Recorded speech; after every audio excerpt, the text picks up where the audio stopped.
The year was 1973, and a little horror movie was about to hit the cinema screens and cause absolute mayhem. The movie went by the name The Exorcist. I'm Damien Karras. And I'm the devil. Now kindly undo these straps. If you're the devil, why not make the straps disappear? That's much too vulgar a display of power. Now, the movie is said to be based loosely on actual events. The film tells the story of a 12-year-old girl who becomes possessed by a demon after playing with a Ouija board and making contact with a spirit called Captain Howdy.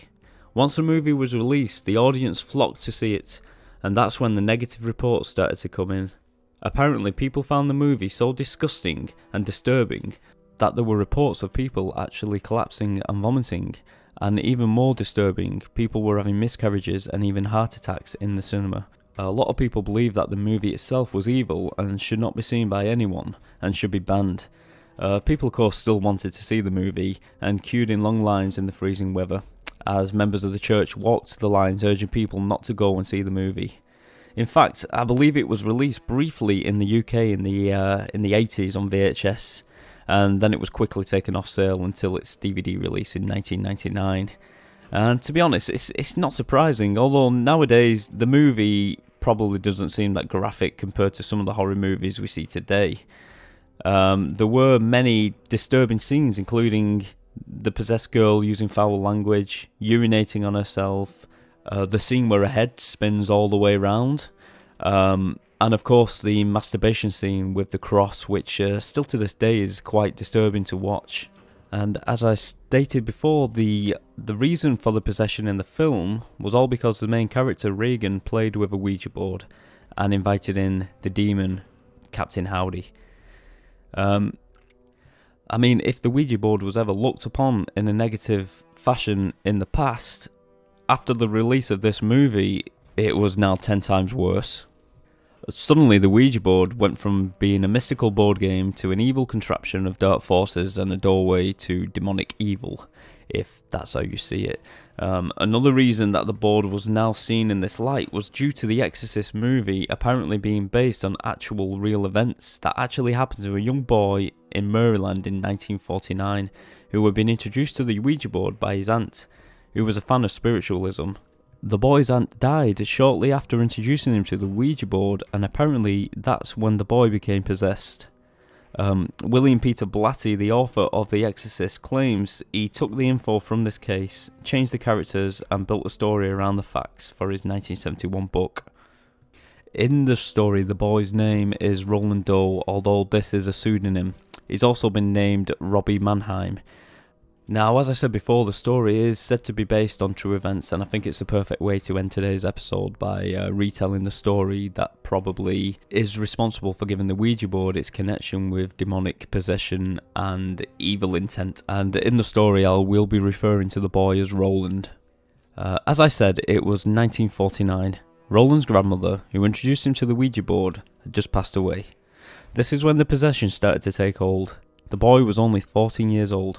The boy started to complain that scratching noises, dripping pipes and strange noises were coming from every part of his bedroom, and his bed would start to move and violently shake, just like in the movie. And also, household objects were witnessed being thrown by unseen forces when the boy was near. The boy's family eventually sought help for all the paranormal happenings in the house. They desperately needed help, and the boy's mind seemed to be slipping further and further away as the days went on. And help did arrive, in the form of doctors, ministers and psychiatrists, but unfortunately none were able to offer any help. The family originally sought help from their own pastor, Luther Miles Schulz. Schulz was fascinated with parapsychology and asked if he could keep the boy at his house overnight to observe the strange things that had been occurring, and apparently that night Schulz did indeed witness objects flying across the room, and the boy's strange behaviour got worse. Knowing that this was out of his league, Schulz suggested that the family seek out the help of a Catholic priest. Enter Edward Hughes, a Roman Catholic priest who would go on to perform the first of many exorcisms on the boy. The boy's condition had worsened, and he was being kept at Georgetown University Hospital. It seemed necessary that the boy should be restrained, so he was strapped down to the bed to prevent any harm from happening to him. During the exorcism that was performed by the priest Edward Hughes, the boy somehow managed to free his arm from the restraints. He reached under the mattress, pulled loose one of the bed springs, and then slashed at the priest's arm, cutting him from elbow to wrist. The exorcism was ended immediately, as the priest was in desperate need of stitches. Shortly after, the boy received scratch marks all over his body, which was said to be coming from unseen forces. One of the scratches spelled out the word Lewis. When Roland's mother saw that the scratch marks spelled out Lewis, she somehow come to the conclusion that they needed to travel to St. Louis, where they had family living there. The family eventually arrived at their relative's St. Louis home, and it wasn't long before they contacted Father Walter H. Halloran and Reverend William Bowden. These two men would once again attempt an exorcism on the boy with help of assistants, but not one exorcism, but one of many. Bowden and Halloran did report that during the day the boy did seem somewhat normal, and it was only when the night came and he was placed in bed that the activity would begin. More reports were made of objects flying through the air, thrown by an unknown force. The boy apparently slipped in and out of trance-like states and made strong guttural sounds that seemed impossible that they could come from him. Also, the scratches on the boy's skin also appeared more and more as the many exorcisms took place.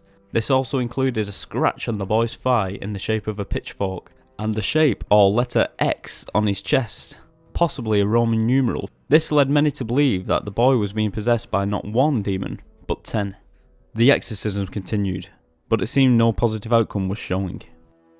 Roland began spurting out foul language, lashing out more and more, and urinating in his bed. At this point, the parents, being at their wits' end, decided to admit Roland into a hospital once again. It's in this hospital that the story, fact or fiction, comes to an end. It was on April the 18th, the Monday after Easter. Roland started to have multiple seizures, yelling at the priests that Satan would always be with him. At this point, the priests placed crucifixes, holy trinkets and rosemary beads on the boy's body, and they all began to demand that Satan leave and prayed for St. Michael to appear and defeat Satan. A grueling 7 minutes later, Roland came out of his trance-like state and simply said, "He's gone." He then went on to describe what he'd seen whilst he had been possessed. He claimed to have seen St. Michael battle Satan on a great battlefield, and Satan was defeated. And there you have it. That is the supposed true story behind the Exorcist movie. The story was first published in the Washington Post in 1949 and disappeared from the public for 2 decades. The diaries of Halloran and Bowden were somehow revealed to the public, and it's from these diaries that William Peter Blatty wrote his novel The Exorcist, which was responsible for the movie and ultimately responsible for the evil associated with the Ouija board, which all started with the alleged possession of a 14-year-old boy in Maryland.